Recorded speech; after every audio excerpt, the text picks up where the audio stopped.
hold hands and close your eyes. It's midnight, and you're listening to the Ghost Story Guys.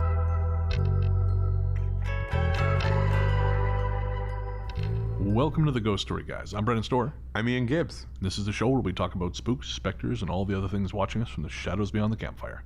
Some conversations only make sense after the sun is set, and this is most definitely one. Thanks for tuning in. This is episode number 42, and we're coming to you from that tiny mountain cabin you dream about but can never quite reach. How you doing, Ian? I'm doing okay. Brennan, how are you doing? I am in a deep state of regret right now because on my way to the studio, I decided to stop and buy some dinner. Right. And so I stopped at this grocery store that has, they have a hot counter full of Chinese food. Yes. They have a salad bar. They have a burrito bar. Yeah. Tons of amazing food. Absolutely. And I thought, I don't really want to. I don't want any of it. Well, no, I thought, I don't, because a lot of it's salty, right? Very. So I thought I'll get a salad and I'll get some chicken strips. Some chicken, like, tenders. Yeah. Now, you can buy them hot. Yes. Or you can buy them cold. Oh, no. They're cheaper if you buy them cold. Yeah, there's a reason for that. Oh, as I discovered. So I take my food to the table. I bite into a chicken strip. It's frozen. Frozen? They're out of the freezer. I would have thought they'd be like the leftover ones and they kind of like... Oh, me too. But no, the answer is no. No. Yes. So that was disappointing. And I was reading a magazine. I've been reading... People. Yes, that's right. Yeah, Us Weekly. Us Weekly. Are Brangelina ever going to get back together? You're too good for her, Brad. If you're listening, go back. Don't go back. That's right. Anyways. But no, I've been reading 40 in Times, which is like a paranormal magazine out of England. Did you roll your eyes at me? Yeah, if I rolled them any harder, my eyelids would snap. But anyways, yeah, so I thought, well, maybe if I just leave it, it'll thaw. No, that's not how that works. No, and so I just ended up like eating around the frozen. It was Jesus. horrible. They have a microwave there, you know. I didn't see one. Really? Yeah. It depends which one you're in, maybe. The one on Quadra. That's the one that has a microwave. I didn't see it. Weird. I was so sad. Well, you know what? We'll go to Denny's after. Yes, there I'll we buy go. you a kid's meal. It'll all be Hooray. fine. So yes, that's me. How have you been? Good. I'm just off of a house sitting gig. Of course, yeah. You were 2 weeks out at literally the last place God made. Pretty much around a winding road of death. We watched Hunt for the Skinwalker out at this place. We did. And which we covered in the bonus episode. Yeah. And I literally thought my car was going to run out of gas before I got to your house. Tried doing that 2 or 3 times a day. Oh, I couldn't. And it's a little bit haunted. It is. But nothing really happened until the day after, or I guess the night of, you and Anthony being there. So maybe you guys stirred something up. It wouldn't surprise me. Well, when you were showing us around, there was that one room upstairs. The green room. The green room. Yeah. I walked in there and thought, nope. Walked right back out. You know what? I had all these great ideas of going in there and using the fitness equipment because, you know, that's how I am. Super buff. Thank God this is a podcast. Yes. And the audio medium of podcast, I can look however I want. But you know what? No, I never went in there once other than to show you guys the room. It was a massive room. It felt like there was no room. I know. It's the only part of the house I felt uncomfortable in. I was there for 2 weeks, felt fine, but I did have a couple of weird things happen. Do you want to know what they were? Well, of course. All right. So there's an alarm system on this house, which is a good thing because you are in the middle of nowhere. It's true. And I was using it as I was instructed to do so. Quite happy with that. So I turned on the perimeter alarm before I went to bed. And this means the 5 doors into the house, it's quite a large home, are all alarmed. Right. Fine. I'd been using it all week, never had an issue. Went to bed, got up in the morning, was cleaning, doing some laundry, hanging out with the cat, which is the real reason I was there. I'd been sitting down maybe 20 minutes watching Netflix, and I hear this beep sound, and I thought, oh, that's weird. Is that the dryer? Like, I wasn't really sure. I don't really know what it sounds like. So I get up to head into the laundry room. No, it's the alarm panel. The alarm's been triggered. Oh. Yeah. So I punch in my code. The alarm shuts off. And so when you say perimeter alarm, like this, they would have had to have been on the property? The door would God. have had to have been opened. Oh, that's not okay. No. So I turned off the alarm and stood there thinking, what do I do now? And then I went and checked all of the doors. Nope, they're all still locked. Huh. So I texted the homeowner and I'm like, hey, this happened, hoping she was going to text me back and go, oh yeah, happens all the time. Yeah, no. Never. Oh, That's no. weird. That's never happened before. Oh, No, that's not making me feel don't good. tell me that. So then, Just lie. Just lie and tell me. So then the night fell, as it does. I went to bed. I turned on the stay on the alarm panel. Yep. Zone's bypassed. It's all up and armed. Go to bed. Next morning, I get up, doing some stuff, and then I'm like, okay, I'm going to go out. So I want to turn off the alarm so that I can then put it on exit and do the whole thing. Go to the alarm panel. It's not on. What? At some point, it has disarmed itself. Oh. So I texted her again, and I'm like, so the funny story. Yes. And she's like, yeah, no, that's never happened before either. Oh, for Christ's sake. I was feeling like something was coming to kill me and was slowly upping the ante, like, you had one warning, here's your second warning. And then absolutely nothing happened. Man, I paid that ghost and everything. The rest of the week, nothing. Not even a weird feeling. Interesting. But it all happened that night after we went there to watch. It all happened on that sort of 24, 36 hour time period. I mean, I did see some shadows walking across the hallway, but I knew that anyway. Right. Like I'd seen it when I was visiting the house, and it's just something passing through. It's never bothered me. Right. Didn't make me feel creepy, but yeah, so that was exciting. Wow. All right. Yeah. How about you? Any weird things? Not really. The only thing that happened, I was on the phone with a friend of mine the other night, and it was, I want to say 11 o'clock at night. We usually use, Early for you. Yeah, exactly. The night was just kicking off. But when we tend to talk later. Right. And so we're chatting, and he's he's telling me what's been going on with his life. And then as he's talking, I said to him, oh, is that your girlfriend? And he said, nope, she's asleep. He said, the cat's here. And I said, oh, it must have been the cat. He said, well, the cat hasn't made any sounds. Why? And I said, well, there's a woman's voice. Oh, no. In the background. I heard a woman talking.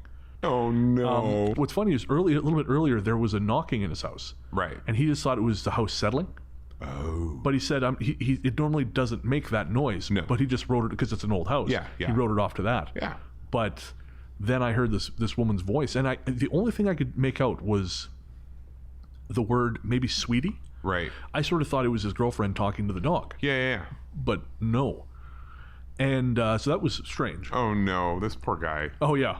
And then, but what's really fascinating is the next morning, the next day rather, he sent me a text message, and he said, I was digging through, because he's recently, I think it was last year, moved in with his girlfriend. Right. So he was still digging through a little bit of his leftover stuff from the move. Yeah. And he found a pocket knife that he had been given by his father. It had belonged to his grandfather. Oh, wow. And his grandfather had had it since the 50s. Right. So he found this pocket knife in one of the plastic totes from the move. Right. Which would have been unremarkable if not for the fact that 13 years ago, someone broke into his house and stole a bunch of stuff, including this knife. What? He's moved 3 or 4 times since then. Yeah. That knife is gone. This tote he had, I said, maybe, first he thought maybe it had been left over from the move. Maybe he'd just been stuffed in this box. Yeah. But then we talked about it. He just bought this tote last year. Oh, my God. So after all this nonsense, this knife turned up in his house. So I wonder if the voice was bringing it back. Who knows? Weird. Yeah. And I mean, I've heard stories about that. I've heard stories about personal items coming back after a really long time, but never with anyone I know. That's amazing. That's really cool. Huh. And you mentioned shadows. Yeah. And this episode is actually about shadow people. Perfect. Yeah. We wanted to start off Halloween with a bang. And I was talking earlier to Rachel. Her and Steve were coming back from a gig where they live. And Siri, weirdly, the Apple Maps took them down the wrong path. They were supposed to go up on the motorway. Right. And for whatever reason, Siri took them a different route through this back road and in rural England. And as they were driving along, it was dark, cold, very clear night. Rachel saw a pair of shadow legs walking across the road. Oh. Nothing else, just legs. Wow. Yeah. That's weird. And I was talking to my friend about this, where he lives in Kamloops. Some nights feel very, very cold, not cold, but very empty. And they seem dangerous. And those nights, if you go to the bars, there's an edge to Right. everything. And we were Right. saying that, he was saying rather, that there have been more nights like this since the equinox. And Rachel was Really? saying the same thing. Wow. So it's almost like weird as- that like two people in completely different parts of the world. That's it. So it's almost like as we shift towards sort of full fall, The darkness there's more darkness, Yeah. and things are just getting stronger, stirring. coming through, almost like we're just sort of entering that thin spot again. Yeah. Yeah. So I kind of wonder what it's going to be like going forward the next few weeks, especially after doing a Shadow Person episode, because I know episode number 9 was our first Shadow Person episode. It's the only one we've done so far, and that fully brought on a visit in our office. Remember, Yes. Yes. it stirred things up. Yep. And Didn't so like that. I'm kind of wondering what's going to happen here tonight. Nothing is going to happen here tonight. We will course. do the episode. Everything will be fine. We will leave with big smiles, fully lit areas at all times. That sounds good to me. Okay, good. Our musical guest tonight is Hexagram, and I'm really excited about this because this is the first we've been able to share from their upcoming album, Crystal Lake. The first time I've ever even been able to say the name. I like that I've name. known for a while, but I cool. haven't been able to say anything on the show. Nice. Yeah, and they've finished 3 tracks now, and we're going to be sharing one on this show and then another on our Halloween show. Oh, wow. Yes. Awesome. The album is out, I'm told, when it's ready. It's looking like winter. And the track is called Haze. Now, they've asked us to play it in its entirety at the end of the show rather than breaking it up into bumpers. Okay. So you won't hear it yet, but I'll remind us again when the time comes. So coming up after the break, Shadow People.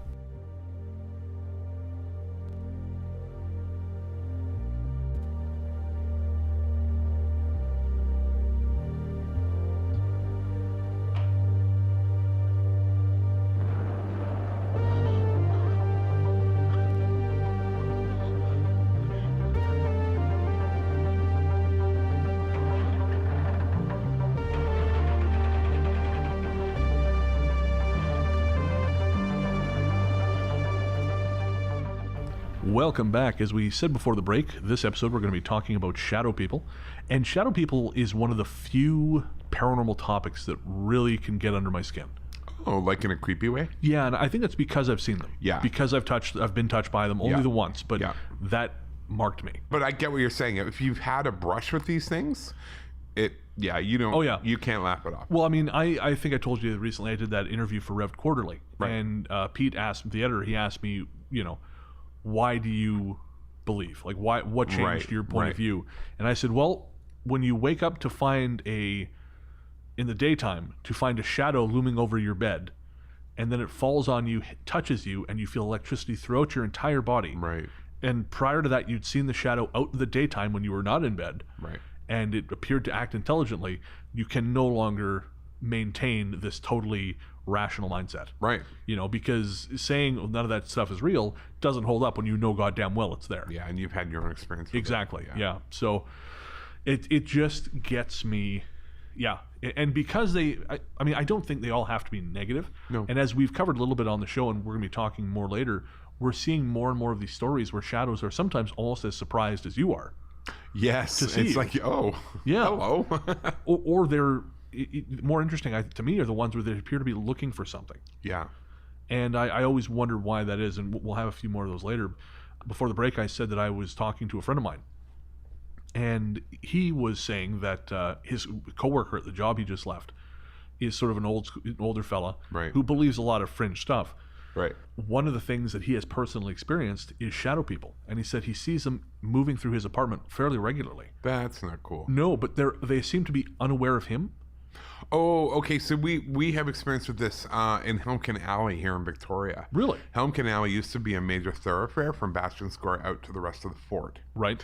And in fact, the buildings all lining the alley were built in sort of the 1860s. Right. But the one that now blocks off the alley was built in 1920. Oh, okay. So it was a long time thoroughfare. Right. So the people who work in that 1920s building now, it's a restaurant kitchen, and they experience people, shadow figures moving through all the time. Interesting. They're not bothering anybody. They don't appear to be intelligent. They're just going about their business. Right. As if they were alive. So yeah, that makes sense. And funny you say that. The friend I was speaking to, they've had that happen in their house. Okay. Their house is set back from the road.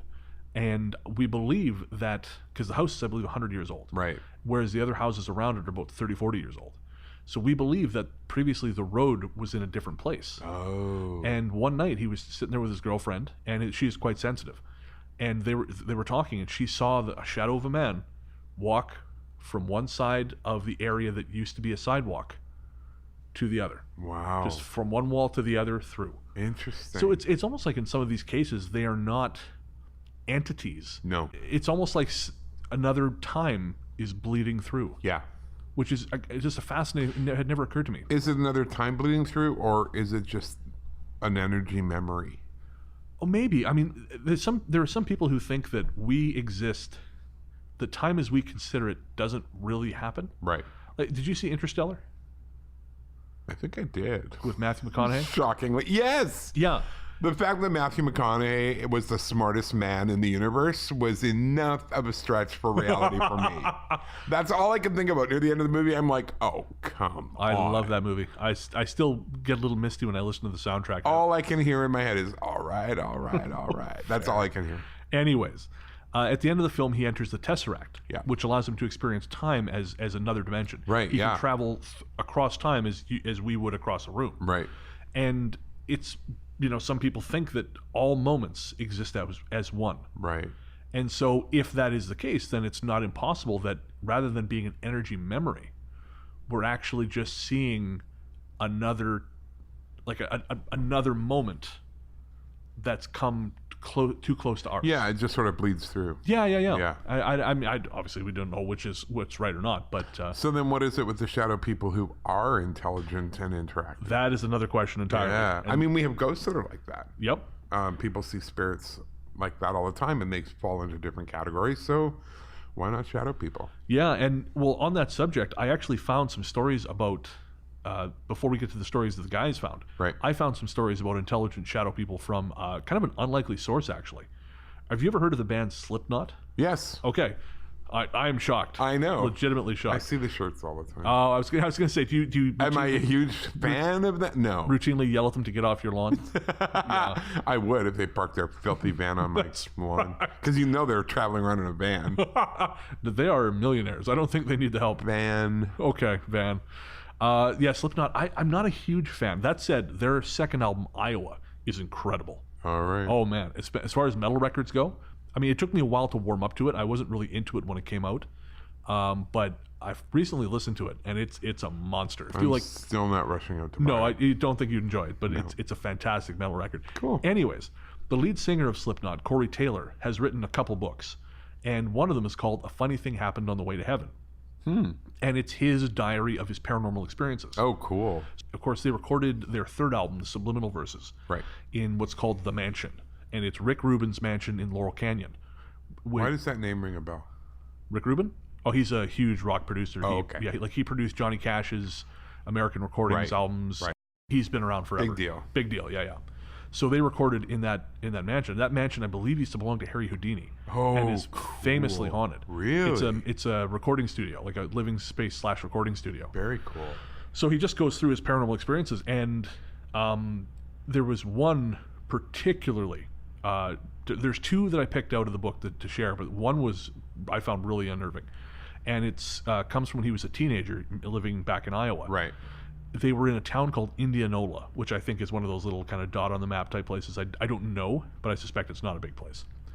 Him and his friends were hanging out on the outskirts of town. They were just looking for a place to party. Right. They were driving around. He says this night they pulled off to a stretch of nearly forgotten highway, which was way away from the interstate, and they got out to drink. He says the road was surrounded by cornfields, and there was just a couple street lights dotted down the road, some of them working, some of them not. And they were sitting around or standing around the trucks, drinking, shooting the shit. And he says that he had taken a swig from a bottle of whiskey when he first spotted the shape. And it was the shape of a man, but in shadow. And it was threading through the corn towards them. Oh, no. Yeah. Not okay. And he thought it was his imagination. But then the others saw it. And this thing started coming towards them, and about 10 yards away, it blinked out of existence. Wow. And a couple people kind of did that nervous laughter thing you do. And then someone said, maybe it was a cop. And they all kind of, oh, okay, ha, ha, ha, we can laugh. Then they realized it's behind them. on the road. Oh, no. They panicked. They piled into their cars and they convoyed the shit out of there. And Taylor was in the bed of the last truck in the convoy. Right. And this thing started running after them. Oh, my God. He said he was almost not quite face to face with it, Yeah. but he was right there. This thing was pacing them. And as soon as they turned off onto the interstate, off that road, it was gone. Yeah. Completely gone. Yeah. And so they got back to what they call the square in Indianola, which is sort of like the town center. And what's interesting is this is a phenomenon you and I have talked about where some of the friends really wanted to break it down. Yes. Some of them really didn't want to talk about it at all. Yeah. And some of them actually went to go back to try and find it again. Right. Sort of a ghost force, if you will. We'll leave that to Nathaniel and Kiki. Nathaniel and Kiki, the ghost force. Ghost Force. But yeah, so they actually went back to try and find it. And of course, they found nothing. It reminded me of a couple things because you might say, well, the shadow person keeping pace with the car, that sounds like Terminator or something. Right.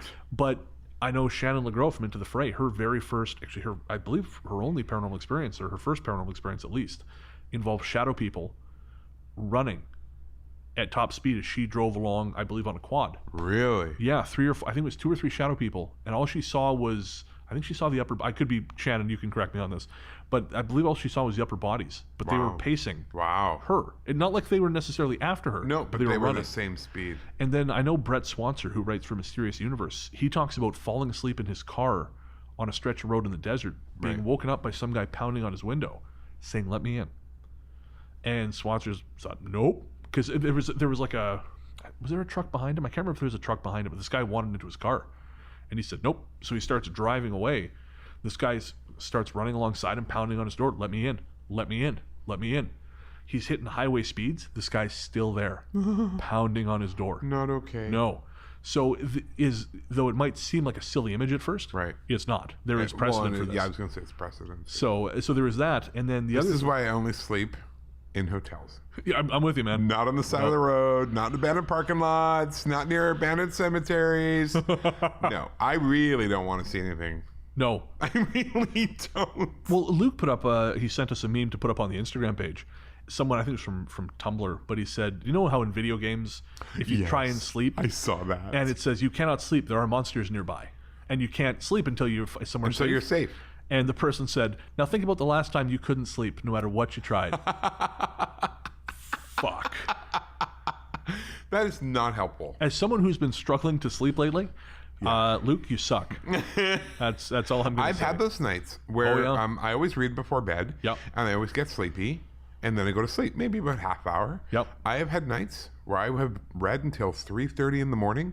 I am not sleepy at all. Not very often, maybe once every 6 months or so, but I have those nights where it's just like, oh, okay, we're not sleeping tonight. That's been my life. And I'm not thinking about anything. No. Nothing's stressing me out. It's just, this is the way it is. Yeah, the last week or so, I have not been able poor to. guy. Like I'm eventually going to sleep about 2 or 3 or something. It's not usually when you go to sleep. Not when I'm trying to go to sleep. Oh, I see. And I've been trying to get to bed earlier. Right. Not early for me, but early for me, not early for other people. Right, not normal people. But I just can't tick down. I can't. Weird. And I've been waking up when I do wake up 3:30 constantly. I just watched The Exorcism of Emily Rose. Oh, great. 3 a.m. Yes, I know. And not the night I watched it, thank God. That was 3:07. Right. But the next night, I woke up to go to the bathroom, 3:00. I almost didn't leave the room. I don't blame you. I thought, how bad would it be to pee out the window? Is this frowned upon? Will it leave a mark? Will anyone know? Will anyone know? That's the important thing. And I decided that yes, the socially responsible thing to do would, because I didn't want to hit the barbecue. Right, of course. And the neighbors call the cops. So it looks like an elephant's trunk is hanging up the window. If I had a nickel. You would have no nickels. Yeah. So yeah, I did go, and I'm still here. So Well, that's something. nothing demonic occurred. Well, unlike Taylor, where it happened again. Oh no. In 2005, he was actually living in Des Moines. And Oh dear God. Oh, that's not the scary part. do we have any listeners in Iowa? Well, we'll find out. I'm sure they're lovely. But he was living in a heritage home that was known locally as Foster Manor. And Foster Manor apparently has a bit of a history. But he bought it and he was quite successful. So it was kind of interesting because he talks about growing up poor in Des Moines. and how the area where Foster Manor was always the good side of the tracks. Yeah. And how we finally had the opportunity to buy this house, but it really wasn't, as so often the case, it wasn't what he hoped it would be. No. And so he was putting his son Griffin to bed one night, and the boy asked if Taylor would stay in the room with him. And he said, why? And the boy said that on the nights he stayed, the Shadow Man wouldn't keep him awake. Oh, no. The boy went on to say that the Shadow Man would watch him from the corner of the room and sometimes walk towards him, leaning in closely. Yes. And the boy said that on those nights, he would pull the covers over his face and stay there until he fell asleep. Oh, no. Yeah. And I know, I always feel for kids when this shit happens. But Taylor said, he acknowledges that at the time he was on tour with his band a lot, because he was in Slipknot and Stone Sour. Oh, wow. And so, and obviously he thought maybe the kid is just trying to get him to stick around longer. Right. But he thought, well, I don't think that's the case. The kid was pretty young at this time. Yeah. So he tried to spend more nights with him to keep the Shadow Man away. Yeah. And then one night he was out in the living room, I think. He was pretty groggy, so he was getting ready to go to bed. Went into the room to check on the son and ended up falling asleep in there. And he says, as he was sort of like drifting, he saw the shadow standing in the corner of the room. Oh, my gosh. And because he was kind of foggy, he thought he was dreaming already. But then he thought to himself, why would I be dreaming about my son's bedroom? Right. And then he snapped awake. And the shadow was still there. Oh, no. And he was frozen in place. Yeah. And it's kind of interesting. His experience of it is sort of kind of like when I had that shadow person experience, my very last one at home. Right. Back in 2013. When my memory kind of splits, he says that it was a shadow, but the face was also somehow pale. He remembers a pale face, but also the shadow. Right. But he said the creature watched him for a few minutes longer and then started approaching them. Nope. And he said he just struggled like I did that time. He struggled and he was able to move. And I like his quote, so I'm just going to read it. He says, I suddenly shot bolt upright, not sure what the hell I was going to do against a flipping ghost, but damn sure I was not going to let him fuck with my son again. Yeah, there you go. And as soon as he moved, it was gone. Wow. And he says the figure didn't come back at all for the remainder of the time they stayed in the house. They were there for another year. It's almost like he beat it. Yeah. Interesting. Yeah. And as I said, that my last Shadow Man experience was when it came when I was awake, and then all of a sudden I was asleep. And I was waking up and this thing was standing there like it was trying to figure something out, turning its head. Right. And I struggled and I was finally able to move. It was gone and I haven't seen them since. Wow. Of course, I don't go to the part of town where I think those things sort of clock me anymore, so that might be part of it. Yeah. But yeah. So interesting. You wonder if there is something to that fighting off the influence. Well, and who knows what you release. I mean, if you struggle awake with the intention of get away from me, right, I wonder what kind of energy is released. That's true, yeah. And it could be that it just knocks it back wherever it needs to go. Yeah. Or wherever it's supposed to be. Well, I think we've talked about this before, about the idea that intention matters more than oh words. My God, yes. I don't, where was it? There was somewhere I was reading an article where this group of people came up with basically just a chant.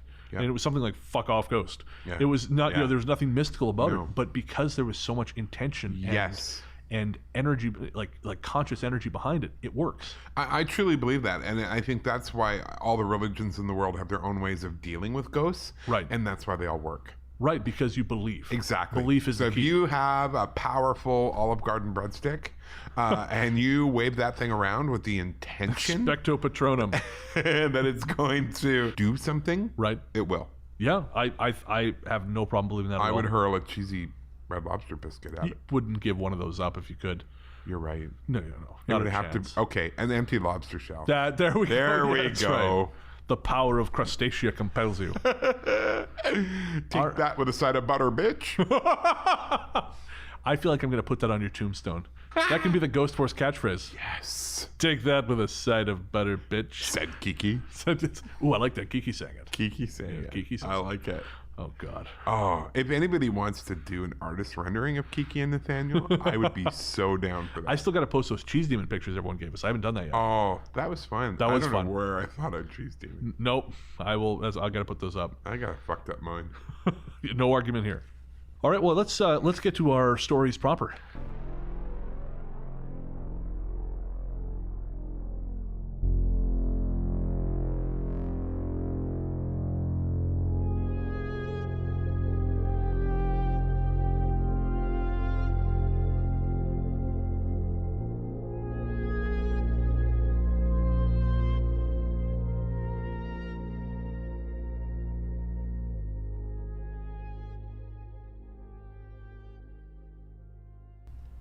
not just a campfire story. I was about 8 or 9 years old when I had the chance to attend a summer Cubs camp in England. For those who don't know, Cubs is like Scouts, but for younger children. At the camp, we did the usual things like building campfires, hiking, and generally behaving like hyperactive children do. There were about 10 of us in the troop, and we shared a couple of tents between us. We were confined to these tents from about 9 p.m., and as the leaders were still up until much later, there was no real chance to sneak out in the other tents or go exploring at night. This was probably why we ended up telling ghost stories in the tent. From what I remember, most of the ghost stories were just reworking of Ghostbusters cartoons, but there was one kid, who I'll call Richard, who said that when his brother had been to the camp a few years before, he'd seen a strange human-shaped shadow by the side of the lake.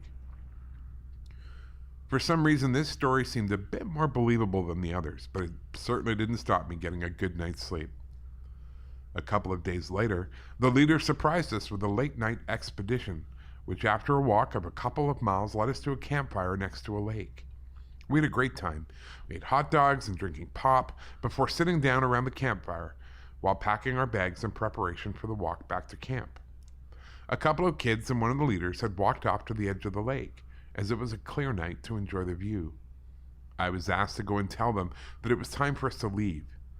I walked over to them, and as it was a clear night with a full moon, it was easy to see them. I walked closer, but they didn't hear me, so I walked even closer. They were standing on the edge of a small cliff, and I was walking through a small group of trees. As I got closer, I stopped, as I could see a mist or a shadow near them. This seemed a bit strange, as it was a clear, dry night, and I don't remember there being much wind. This mist shadow seemed really weird, as it kind of had an indistinct form. It almost seemed to be glittering. I was so engrossed with it that at first I didn't notice another shadow closer to Richard. It's hard to describe, but it scared me to the point that all I could see was the cliff, Richard, and the shadows. But as soon as I saw the second shadow, they both seemed to collapse upon themselves. At this point, the group turned around and spotted me. I was going to tell them what I saw, but it didn't exactly sound believable, as I barely believed it myself. But I certainly didn't sleep very well that night.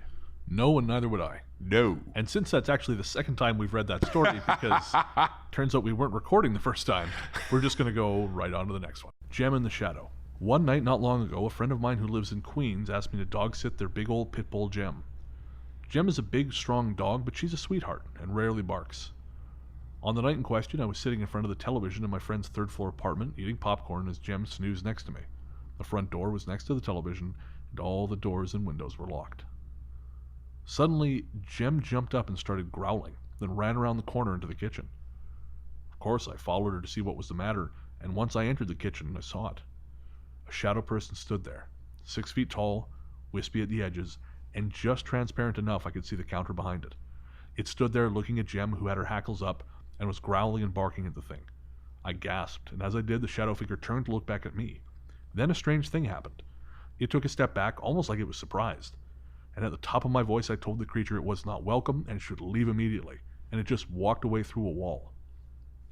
Both Gem and I eventually calmed down, and I never saw the shadow again.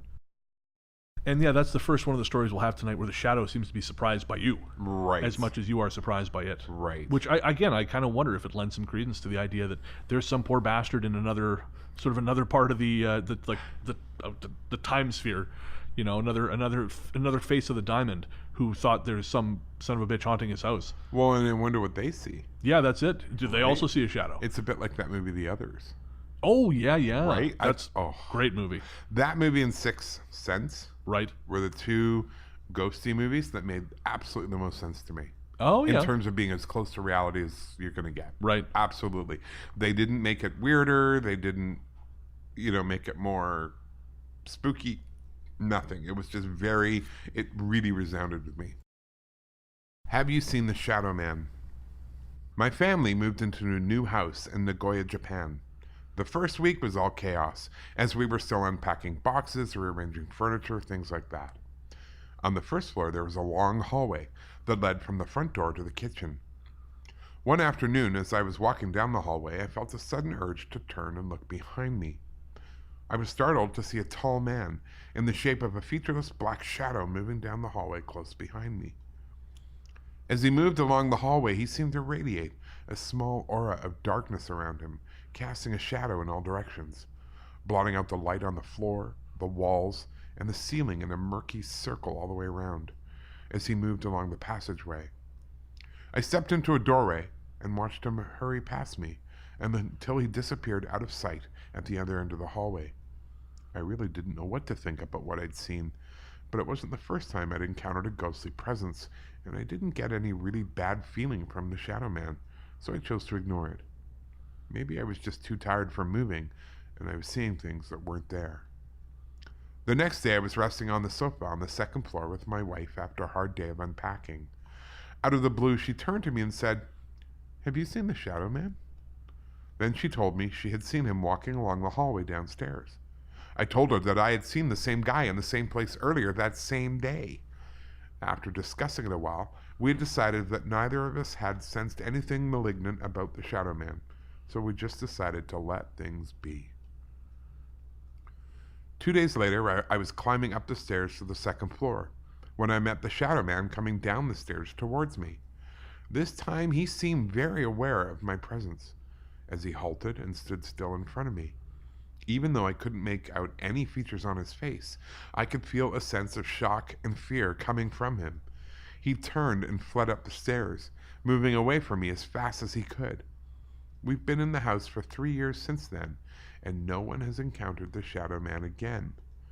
I'm not sure what it was about me that frightened the Shadow Man, but evidently it was enough to drive him from our house.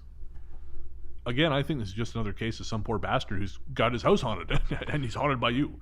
You know, Yeah. or he thinks it's haunted by you. And he disappears. Yeah. And they weren't even concerned with driving him out of there. I wonder if there was some kind of atmospheric condition that led to him being able to bleed through. Right. I know one of the people I interviewed for my book, A Strange Little Place, available everywhere where books are sold, and Amazon, mostly Amazon. Pretty much Just Amazon. Yeah. But there was a woman who, she lives in a haunted house, and one night, she walked out of the bathroom at whatever time of the night, Right. and there was an older man standing on the landing in an undershirt and suspenders, and she said he looked just as surprised to see her as she was to see him. Right. And then he was gone. Wow. So I wonder if at some point in the house's history there's a man who said, "Jesus, there's a ghost of a woman in the bathroom." Right. You know?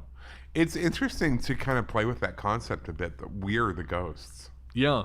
And maybe we are... Dun, dun, dun. Ghost Wars. An icy kiss. One night when I was about 13 or 14, I was lying in bed in that half-asleep state before you really doze off. I was staring at my wall that faced the front of my house, and it was dark. Suddenly, I saw a figure walk through my wall towards me. I could tell by his shape that he was a man, but I saw no other distinguishable features other than it seemed as if he was wearing a long cloak and a flat-brimmed hat. I was kind of frozen as I watched him move closer. He came next to me, bent down and kissed the top of my head. It felt like ice had touched me.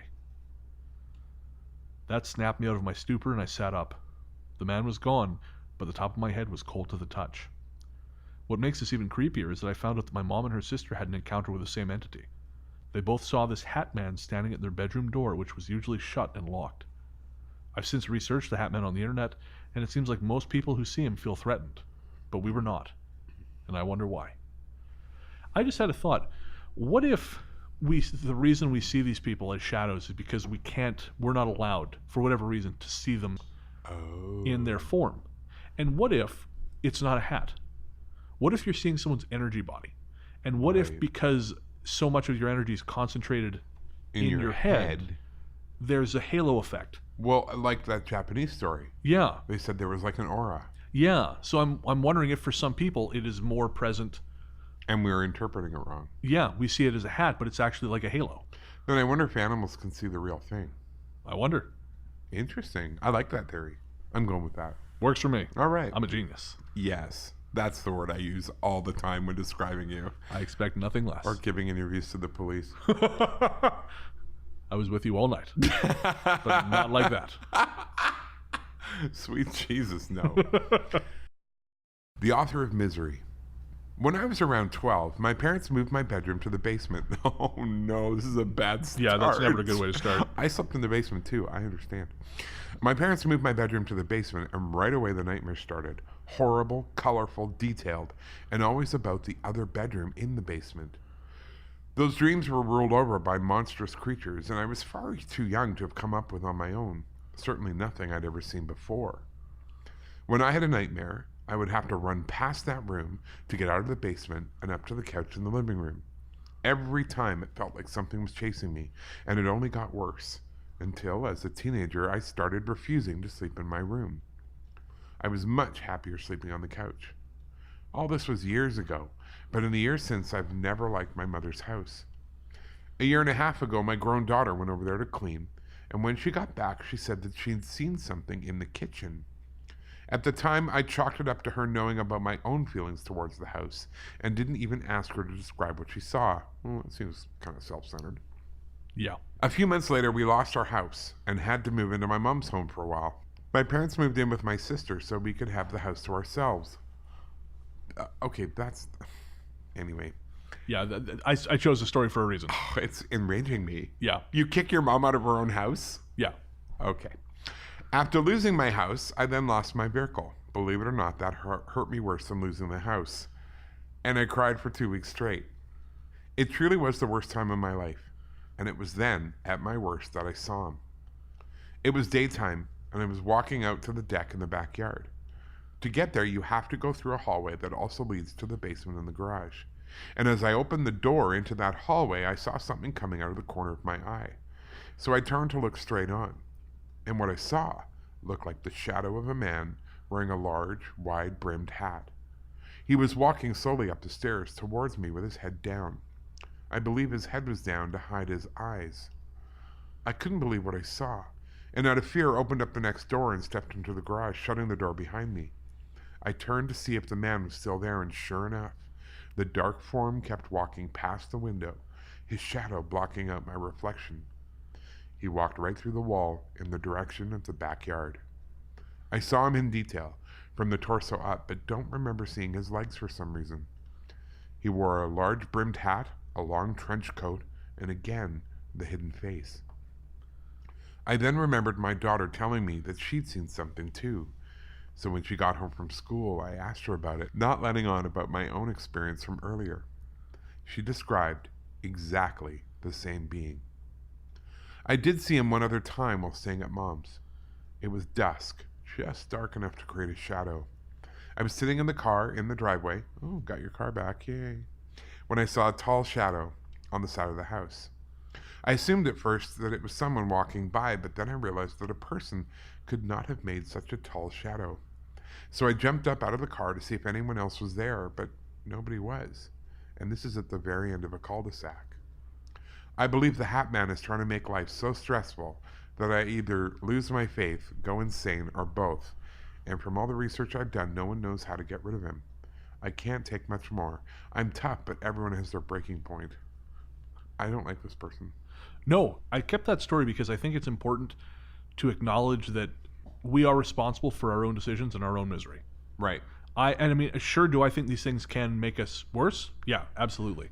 But it's also your attitude is going to filter 100%. your experience. Yep, that's it. I know. I think it's really important to keep that in mind. I totally agree. I believe that, and this sounds a bit kooky. I know. What on a paranormal podcast? How dare we risk our reputations? Yeah. Well, thank God for that. But I think reality is to a degree programmable, and I think if you program misery for yourself, if that's all you ever expect, if you're negative about everything, if you refuse to accept responsibility for your mistakes, I think the world you create for yourself is a miserable, cold one. 100%. And you end up with shit like this. And all you're going to do is spend your whole time saying no to everything. Yeah. And then wondering why you're miserable. Absolutely. Yeah. Yeah, no, that's why I think the story is, she may be seeing a Hat Man. But she's the only one who wants to get rid of him. That's it. No one else cares. No one else cares. And I think it's because they've got their lives together. Yeah, and I think it's because she can pin her misery on this. I was going to say the same thing. He's causing this. Yeah. I suspect that's not the case. I don't think that at all. No. And there is more to the story, which we didn't read because who cares? It's stupid and who cares? Yeah, exactly. But she talks about doing a lot of research on Hat Man. Right. And of course, you go to the internet with any of this stuff. Just like when you go to WebMD to look up your symptoms, it's cancer. I have a sore throat. Uh-oh, throat cancer. Yeah, it's cancer. Yeah. You look up this kind of thing on, I don't know, GhostMD, and it's always demons. GhostMD. Or whatever. Yeah, whatever it is. You know who would consult GhostMD? Ghost Wars. Jesus.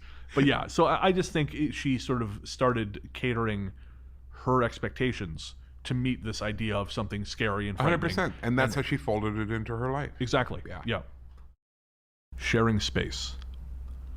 My family moved to Connecticut just about the time I was going into first grade. It wasn't long after we were settled in the house that I started seeing dark figures in my room at night. They were tall, had broad shoulders and wide chests, but no other discernible features. Definitely no faces. They would pay no attention to me at all and walk around the room without ever noticing or interacting with me. This didn't happen every night, but on some of the nights it did, I would have terrible nightmares. At first this was very frightening, but after I'd seen that they would not hurt me, I grew used to them being there. One night was different though. We'd been living in the house for a little over 3 or 4 years, and one night I climbed into bed and said goodnight to the figures, which had become part of my daily routine. For the first time, one of them responded and said goodnight back to me. I was startled from this, but I continued to talk to him. I don't remember the entire conversation, but what I do remember is that he introduced himself and told me he wasn't there to hurt me. And so this spirit and I became good friends, and I started to see him during the day. After a couple of years, he and I became so close that I allowed him to actually climb into my body. He had a term for this that I can't remember. I think it's a bad idea. Yeah, I think it's a terrible idea. Jesus. Hey, we're buddies. How about you let me drive for a while? Yeah. After this happened, I stopped seeing the dark figures in my room. I and the spirit would still talk, but I would think things, and he would think them back to me. It became an addiction for me to spend time with him. Uh-oh. It wasn't until I was about 17 years old that he began to use my body without my permission. Oh. And because of this, I got very upset with him and told him to leave, and I never saw him again. Wow. So it's interesting he left. But sweet, merciful Jesus, You're playing with don't fire. do this. No. You would never do this with a stranger. Like, again, drive my car. I'm just going to say that. I was going to say, like, oh, hey, you can take the keys and drive. And then, but if someone started taking the keys without my permission of driving, yeah, I'd have a problem with that. Yeah, that's not cool. No. Again, I'm fascinated if this is a legitimate story, which I mean, it sounds close enough. It's not out of the realm of possibility of things we've heard. But it just, why the hell would you? I guess if you're a kid, you're lonely. You're a kid. You don't know any better. But what a different attitude. Yeah, absolutely. Compared to the first story. There's a happy medium, people. Yes, yeah, exactly. The Dark Mass. In April 2013, I was pregnant and about to have a baby. My husband had 2 kids from a previous marriage, and we decided we needed a bigger home. We found an older home for rent that was in our price range and had enough bedrooms for everyone. It was an older house that had been remodeled and added onto. Right from the get-go, I felt as though I was being watched, and soon enough, my suspicions were validated. One night, I was laying in bed when I saw a floating ball of darkness fly down the hallway leading to my bedroom. I was confused and frightened, but it happened so quickly there was no time to react. The second time I saw the dark mass, I'd just come home from the gym with my baby, and as soon as I placed my baby on the floor of the living room, I became aware of the mass and it rocketed off into the laundry room. My small dog saw it too and ran to the laundry room barking and growling. He was freaking out like we had an intruder in our house, but when I went to the laundry room, nothing was there. Sightings of the mass became a normal occurrence, mainly in my baby's room and parts of the house which weren't used so much. Whenever it was spotted, it would take off almost like it was scared. I saw it go through walls and windows and up the stairs, as well as into the basement. Eventually, my aunt came and did some kind of cleansing ritual involving prayer and putting oil in the doorway, and for at least a year, the mass failed to put in an appearance. Then, late one night as I was washing a baby bottle, I felt as though someone was looking at me. I turned around, and standing there was the shadow of a man, maybe 6 feet tall, wearing a hat. The room wasn't dark either. The light was on, so there in the middle of my lit kitchen was the 6-foot-tall shadow of a man. I booked it. For a long time, I thought only me and my dog were seeing these things until my stepson came to me and said he'd been seeing a shadow figure outside his room, except this figure was as tall as the doorway itself. I told him I believed him. After all, I'd seen it too. We moved out of the house recently, and I have not seen either the man or the mask since, and I do not miss them. Yeah, no kidding. Yeah, I always used to think shadow people were attached to people rather than places, but I'm wondering if that's not the case. Because again, I'm wondering if there are atmospheric conditions specific to a place which allow them to come through. Well, and I think they probably follow the same rules as regular ghosts, right? Some are attached to people, some to things, Right. some to land, some to who knows. Of course, yeah, because there was that story I told on the first Shadow People episode where that woman I know brought a brick from the old brickworks on Sydney Island. And then as soon as they brought it into the house, the son started seeing a shadow figure walking around upstairs. Yeah. As soon as they took the brick out, put it outside, it was gone. Yeah. Huh. So there you go. I think they do follow the same rules. The night everything changed. Over the course of my life, I've been able to see paranormal entities like shadow men, but they didn't seem interested in me. Mostly they walked around like they were looking for something. Since the shadows didn't even seem aware of me, I never felt threatened. That is, until a couple nights ago. My boyfriend was staying over and we were both asleep when, at about 2:30 in the morning, I was jarred awake by a sudden pounding at the end of my bed. As my eyes adjusted to the dark, I saw the outline of a man standing at the foot of my bed. He was maybe 6 feet tall and pitch black. Worse than all of that, he was pounding on the bed. I was frozen with fear. Unlike all the other paranormal things I've seen in my life, this creature filled me with horror. I felt like it wanted to hurt me. As I watched, paralyzed, he struck the bed 5 more times and then disappeared. Once he was gone, it occurred to me he may have been feeding off my fear, watching me sleep, then waking me up the way he did to scare me. It was the first time a shadow person had messed with me, and now I feel like I'm being watched all the time. I'm embarrassed to say this, but I sleep with the light on, and even with that, I still wake up several times a night in fear he's going to be there. I can't help but feel like it's going to come back and do something worse. I hope I'm wrong. Yeah, that would be upsetting. Yeah. The pounding? Not cool. Again, that's got to be a fear tactic. Oh my God. You know? Like he wants you out. That, or there's some kind of like ability to feed off of fear or intense emotion. Well, I mean, people are always going on about, I want this ghost out. Well, how do you think the ghost feels? That too, yeah. You're in his space. Yeah. Right? So I'd be like, get out. And I'd do whatever I had to do. Imagine if there's some alternate reality that is able to project themselves into ours using some kind of headset. Like we're a giant video game? No. Like The Sims? Like they can only come over if it's almost like how, you know, like a radio, but it's like spirit radio. Right. And they put this thing on their head, and that's why there's such a concentration of energy at their head. And they come over here, and maybe there's shit here they don't have over there. That's why they're looking for something. And maybe there is some kind of experiment.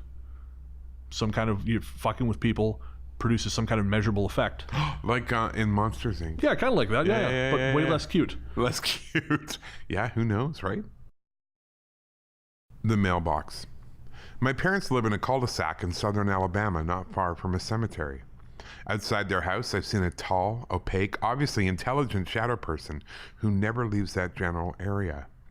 I've wandered out of it and left him behind many times before, and he's never once been in my parents' house. Even in the story I'm about to tell you, he stayed within those boundaries. His height makes me uncomfortable. When I say tall, I mean towering, like 8 feet, maybe more. His movements are slow and deliberate, and he often seems to be searching for something. If he wasn't in the street, I'd say he looks like someone lost in the woods. The other thing is I only see him in the corner of my vision. COTEP, right? Corner of the eye phenomena. Some of the time he's out there, I believe he's watching me, and it's not a comfortable feeling. Even when I don't see him, if I go far enough into the woods while walking my dog, or near the cemetery, which is in the neighborhood, or even just outside the house too late in the night, I can feel someone staring at me. Of course, there's no one there when I turn to look. The thing that really, really makes me afraid of him happened one night last year. I'd already moved out by then, but was bringing them some bread and other grocery staples. I stopped short on the way to the front door because I saw from the corner of my eye what I believed to be a man. I turned to look, and there the shadow man was. He was leaning forward, right elbow propped on the mailbox, chin rested in his palm. His other arm was simply resting. He looked right at me. He was totally opaque as always, not a fog, not translucent, totally solid, as if I could really touch him. Obviously, he had no visible eyes, but I could tell he was making eye contact with me. There was no doubt. My blood ran cold, goosebumps rose up all over me, and I nearly dropped everything in my hands. My stomach felt like I was in free fall. I wanted to run inside or yell at him to leave, but I was completely frozen. He terrified me. If I've ever felt the fear of God, it was then. I can still feel it when I recall him there, staring into me. It feels like he was there forever, even though it couldn't have been more than 5 or 6 seconds. Eventually, I could move, and the first thing I did was jump backwards into the hedges. I have no idea why. My instincts must be terrible. And he was gone. Just gone. There one moment, absolutely dissipated the next. Even the air changed. He'd really vanished. See, that's not scary, but it's disconcerting. Yes. Because it's like he's leaning on the mailbox, he's comfortable. Yeah. He's completely comfortable in the space. And observing you. Yeah. Yeah. So why? What the hell is the point? I don't know. Shadow people, if you're out there. if you want to send us an email. Yeah, if you want to listen, you want to tell us what the fuck you guys are up to. I would love to know. But don't show up. We're good. Show up at Ian's house. No! Yeah, you got enough problems in your building. Exactly. He's coming for me. The story is difficult for me to talk about, as for a long time it remained a repressed memory from a generally bad time in my childhood, but I feel like getting it out may help me deal with it. When I was 12, my mother, my newborn baby sister, and I lived in the small town of Glen Innes in Australia's New South Wales. We lived in a former doctor's surgery which had been converted into duplex apartments with tall ceilings, whitewashed cement walls, and bricked up fireplaces in each of the 3 bedrooms. The bedrooms were cold, and if the wind got up at night you could hear it howling in the fireplaces. It wasn't a great place to live. The rooms were all connected by a long, featureless hallway. Okay, that's not fair. The hallway had one feature, and that was the inescapable feeling someone was walking behind you. My mother had the room closest to the main living areas, whereas my room was further up the long, dark hallway and was much more secluded. I specifically remember the night I stopped sleeping in my bedroom. It was a school night, and I'd stayed up watching television in the lounge late, so when I was finally sleepy, I said goodnight to my mom and wandered back to my room. It was cold as usual and the hallway was dark, so I hurried. Shutting the door with a click, I ran to my bed across the room and jumped under the covers like all kids do when frightened. My bed faced the doorway, so I remember trying to fall asleep with my covers wrapped around my head and my eye fixed on the door handle. Then, after a long moment of silence and waiting, when I was finally drifting, I heard a set of slow, distinct footsteps on the carpet in the hallway. Heavy footfalls. Nope. At first I thought it was my mom moving around her room, but when I could finally pinpoint the sound to the hallway, I started to see my door slowly creak open. No. I shut my eyes hard, refusing to acknowledge the exposed doorway in an attempt to force myself to sleep. What I saw moments later will never leave me.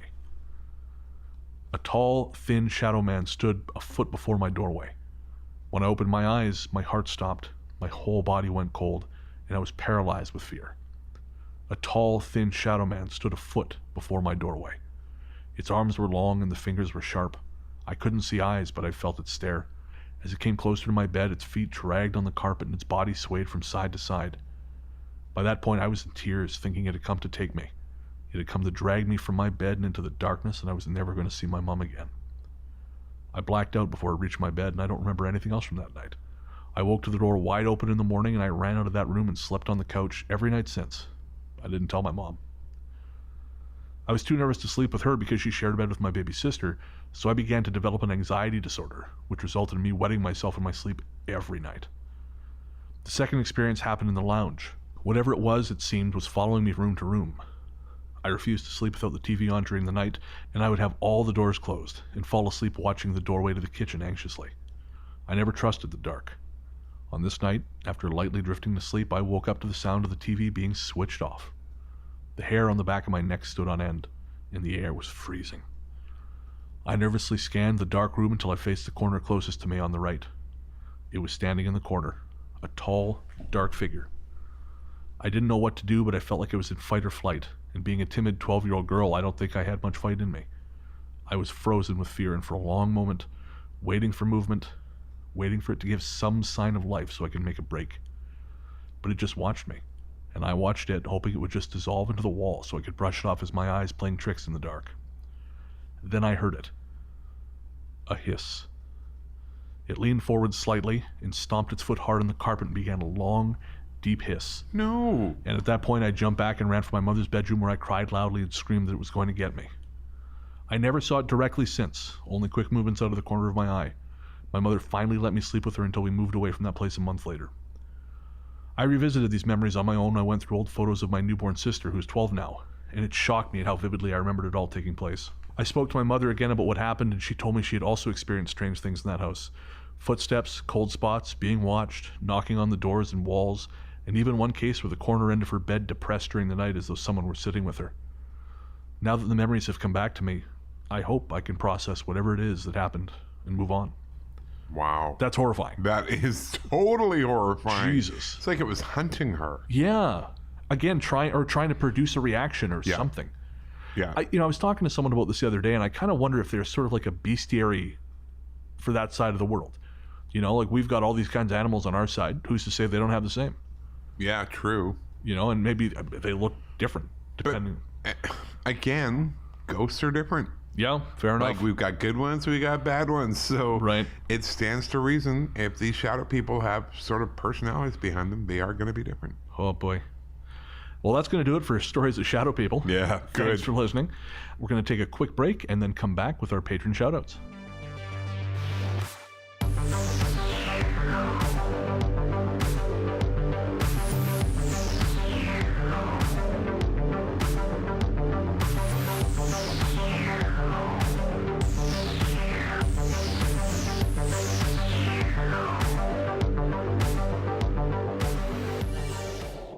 Hi, I'm Barney Black. And I'm Tara Saraban. And we do Bloody Murder. We're a weekly true crime podcast that focuses on some of the lesser-known crime stories from Australia. And indeed around the globe. We're a comedy podcast with a dark sense of humour. But we're dead serious about murder and the people it affects. We find humour in some unexpected places. But never at the expense of the victims or their families. We've been described as the blue cheese of podcasting. Addictive, strong and satisfying. And a bit stinky. I am not. You know you are. Bloody Murder is available on your favourite podcatcher.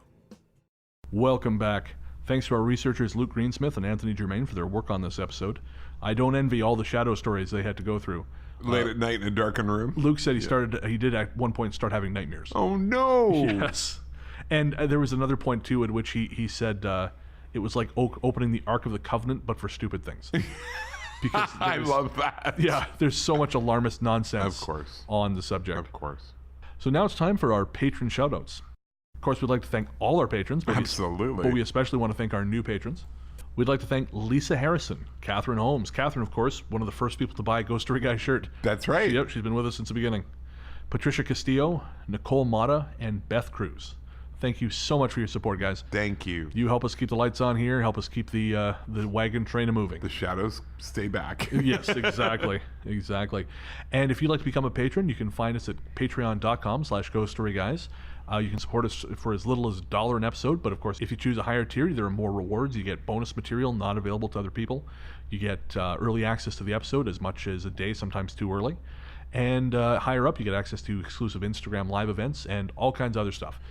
And right now, there's an even more important reason to jump on the Patreon wagon. Of course, yeah. We're doing a Halloween giveaway. On our October 30th episode, we're going to be giving away a 24 by 36 or thereabouts poster of our new design, Into the Synth We Go, which you can see on our Redbubble store. And that will be given to one lucky patron. We're going to be drawing from among you. And so if you support even at a $1 level, you get access to the draw. And we're also going to have 25 smaller prizes. Synthwave artist The Abyss has given us 25 download codes for his brand new album Centurion, which will also be dropping on October 30th. Very cool. We're going to be featuring 2 tracks from that album this month on various episodes.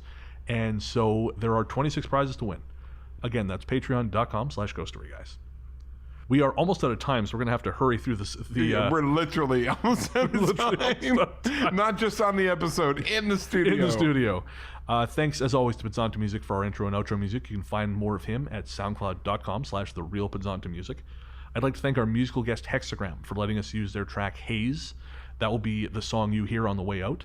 Hexagram's new album, Crystal Lake, will be out sometime this winter. I'm very excited for it. I've been lucky enough to hear that evolve through the process, and it sounds fantastic. Amazing. You can find them on Instagram at instagram.com/hexagrammusic. That's Hexagram with 2 X's, not 3. You can also find them on Bandcamp at hexagram.bandcamp.com, and their music is also available on Spotify. So I will include links to that in our show notes, so if you want to listen to their stuff. They've only got the one EP out right now, the Dead Babysitters Club, but Crystal Lake, again, will be out in the winter, and you should check it out, because it's going to be a good one. Very cool. We're going to be recording our next episode early, so we'll do all our upcoming events on that one. Do you have anything coming up we need to worry about in this next little bit? Nope. Nope? Perfect. All right. Well, that's going to do it. We'll be back in 2 weeks with a new episode, and until then... Into the darkness we go.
Are we going to be those assholes who won't leave the room? Let's hope not. I do not want to be that, because there are people in behind us. Not a good start. No. Not on me. Don't get excited.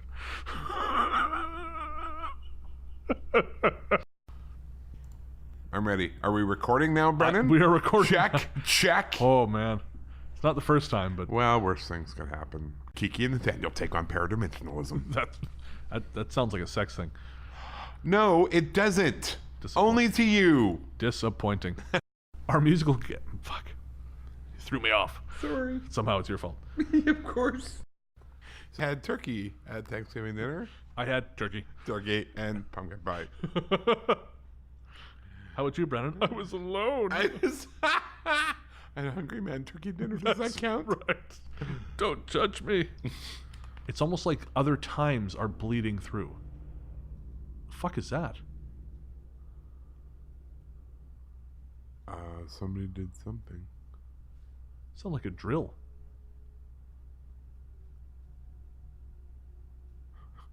Howl of a werewolf?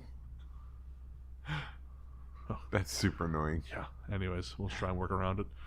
This week on Ghost Force, Nathaniel and Kiki end up in more trouble than they can handle. Oh, God, now I want that show to exist. Just from the trailer. Yeah, just based on that. And Nathaniel learns that lies never pay. That's right. Ghost Force, Tuesdays at 6.